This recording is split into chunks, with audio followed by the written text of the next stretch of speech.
பிஸ்மில்லாஹிர் ரஹ்மானிர் ரஹீம். நாவை பற்றியும் நாவின் நச்சுத்தன்மைகளை பற்றியும் நபி தோழர்கள் எண்ணறிந்த கருத்துக்களை உதிர்த்திருக்கிறார்கள்.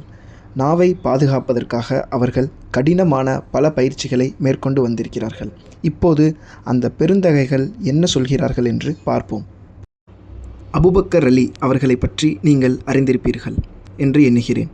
பெருமானாரின் மரணத்திற்கு பிறகு முஸ்லிம் பெருங்குடி மக்களை ஆட்சி புரியும் பொறுப்பு அவர்களிடம் ஒப்படைக்கப்பட்டது. அதற்குரிய தகுதியும் திறமையும் அவர்களிடம் இருந்தன. கூழாங்கற்களை அவர்கள் வாயில் போட்டுக்கொள்வார்களாம். இதன் மூலம் அவர்கள் தேவையில்லாத வீண் பேச்சு தடை விதித்தார்கள். வாயில் கல்லை வைத்து கொண்டு எப்படி பேச முடியும்?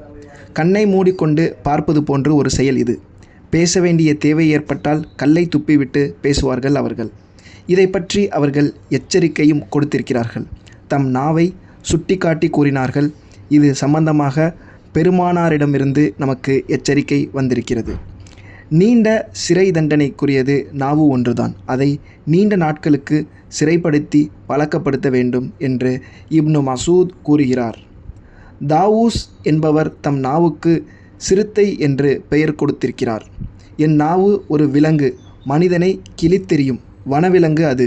அதை நான் அடக்கியாள வேண்டும், கட்டி போட்டு பாதுகாக்க வேண்டும். இல்லையேல் அது என்னை கொன்று போட்டுவிடும், என் உடலை கிழித்து தின்றுவிடும். ஹசன் கூறுகிறார், நாவை பேணி காக்காதவன் மார்க்கத்தை உணர முடியாது. பேசுவதற்கே அவனுக்கு போதிய நேரம் கிடைப்பதில்லை. தன் மார்க்கத்தை பற்றி அவன் எப்படி தெரிந்து கொள்ளப் போகிறான்? நாவு என்பது ஒரு செல்வம் என்று முதலில் குறிப்பிட்டேன். செல்வத்தை நீங்கள் பாதுகாத்து கொள்கிறீர்கள். நோட்டுக்கற்களை நாணய முடிப்புகளையும் நீங்கள் முன்னெச்சரிக்கையுடன் பாதுகாத்து வருகிறீர்கள். இதில் உங்களுக்கு மட்டுமல்ல, எல்லாருக்குமே அக்கறை உண்டு. இதுபோலவே நீங்கள் நாவையும் பாதுகாக்க வேண்டும். இதில் உங்களுக்கு அதிகமான அக்கறை இருக்க வேண்டும். ஏனெனில் பணத்தை பாதுகாப்பது அப்படி ஒன்றும் சிரமமான காரியமல்ல. நாவை பாதுகாப்பது மிகச் சிரமமான ஒன்று. இந்த கருத்தை தான் முஹம்மது இப்னு வாசிவு மாலிக் இப்னு தீனாருக்கு கூறினார். நாவை பாதுகாப்பது மிக சிரமமான ஒன்று.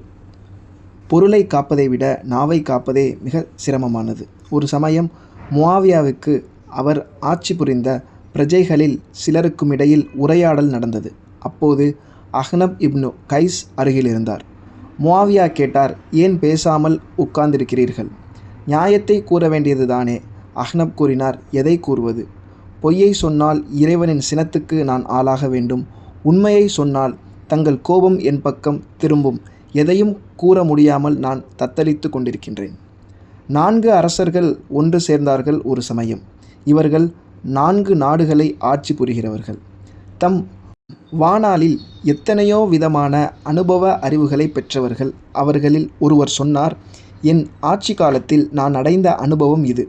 ஒவ்வொரு சந்தர்ப்பத்திலும் நான் பேசியதை நினைத்து பார்த்து இப்போது வேதனைப்படுகிறேன். ஆனால் நான் மௌனமாக இருந்தது குறித்து இதுவரை நான் வேதனைப்பட்டதில்லை. 2ஆம் அரசரின் அனுபவம். ஒரு வார்த்தையை எடுத்துக்கொள்வோம். அதை நான் வெளியில் கூறிவிட்டால் அது என்னை அடிமையாக்கி விடுகிறது. என்னுடைய உரிமைகளெல்லாம் பறித்து என்னை தலைகுனிய வைத்து விடுகிறது. அதை நான் கூறாவிட்டால் எனக்கு அது அடிமையாக இருக்கிறது. என் மீது அதற்கு எந்த அதிகாரமும் இருப்பதில்லை. 3ஆம் சிம்மாசனம் வெறுப்புடன் பேசுகிறது. மனிதன் பேசுகிறான். அந்த பேச்சு அவனிடம் திரும்பி வரும்போது தன் நாவையே அவன் ஏசுகிறான். அவனுக்கு அந்த பேச்சு தொல்லை கொடுக்கிறது. அவன் பேச்சு விசாரணைக்கு வரவில்லை என்றால் அது அவனுக்கு எத்தகைய பயனும் கொடுப்பதில்லை. நன்மையும் இல்லாத தீமையும் இல்லாத வீண் செயல். இதில் மனிதன் அக்கறை செலுத்துகிறானே, அதை பார்க்கும்போது எனக்கு ஆச்சரியமாக இருக்கிறது. 4ஆம் அரசர். பேசாத பேச்சுக்கும் மனதிலுள்ள கருத்துக்கும் வரும் தீமைகளை விட பேசிய பேச்சுக்கு வரும் தீங்குகளே அதிகம். முன்னதன் விபரீதத்தை தடுப்பது பின்னதன் விபரீதத்தை தடுப்பதை விட எளியது. சொல்லப்பட்ட பிறகு அந்த வார்த்தையை எவராலும் மீட்க முடியாது. சூன் இப்னு முஆத்தஸ் இசா தொழுகைக்கு பிறகு ஒரு வார்த்தை கூட பேசுவதில்லையாம். இவ்வாறு அவர் 40 ஆண்டுகள் செயலாற்றினாராம். ரபீவு இப்னு கைத்தம் உலகியல் விவகாரம் பற்றி 20 ஆண்டுகள் எதையுமே பேசாமல் இருந்தாராம். அவர் அருகில் காகிதமும் மைக்கூடும் பேனாவும் இருக்குமாம். பேச வேண்டிய தேவை ஏற்பட்டால் எழுதி காட்டுவாராம். மௌனத்திற்கு இத்துணை பெரிய சிறப்பு எப்படி கிடைத்தது? இது இப்போது எல்லாருக்கும் இடையே மனதிலும் தோன்றியிருக்கும் கேள்வி. பேசுவதால் ஏற்படும் விபரீதங்கள் ஏராளம். பொய்யுரைத்தல், கோல் மூட்டுதல், கிண்டல் செய்தல், நிந்தனை செய்தல், இப்படி எண்ணற்ற தவறுகள். இவை அனைத்தும் நாவினால்தானே ஏற்படுகின்றன.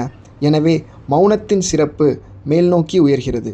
மேற்குறிப்பிட்ட தப்பான பேச்சுக்களில் ஒரு மனிதன் தலையிடும்போது அவன் உள்ளத்தில் தித்திப்பு தோன்றுகிறது. உலகில் உள்ள வம்புகளையெல்லாம் சந்தியில் பேசுகிறவர்கள் எத்தனை உற்சாகமாக உரையாடுகிறார்கள். எனவே நாவை அடக்கியாள்வதற்கு அவன் மனம் இடம் தர மறுக்கிறது.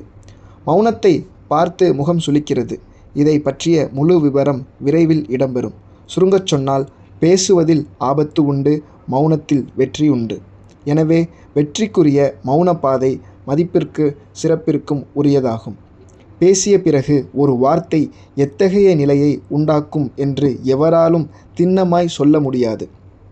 இறைவன் கூறுகிறான், சொல்லப்படும் வார்த்தைகள் ஒவ்வொன்றுக்கும் எம்மிடம் கணக்கு உண்டு. இன்னொரு கோணத்திலிருந்து இப்போது நாம் ஆராய்வோம். வாய் திறந்து பேசுவதால் பல விபரீதங்கள் ஏற்படுகின்றன என்று நான் குறிப்பிட்டேன். பெரும்பாலான நேரங்களில் இப்படி ஏற்படுகிறது என்பதே என் கருத்து. இக்கருத்தை எல்லா இடங்களிலும் பொதுப்படையாக கொள்ள முடியாது. நாவிலிருந்து விபரீதங்கள் ஏற்படுவது போல் சில வேளைகளில் நாவிலிருந்தே அளவிடுவதற்குரிய நற்பயன்களும் ஏற்படத்தான் செய்கின்றன. திருக்குர்ஆன் ஓதுவதும் அறிவு பிரச்சாரம் செய்வதும் நாவின் திறமைகள் அல்லவா? இந்த கோணத்திற்கு நம் சிந்தனையை திருப்பும்போது மனிதனின் பேச்சு 4 விதங்களாக பிரிக்கலாம்.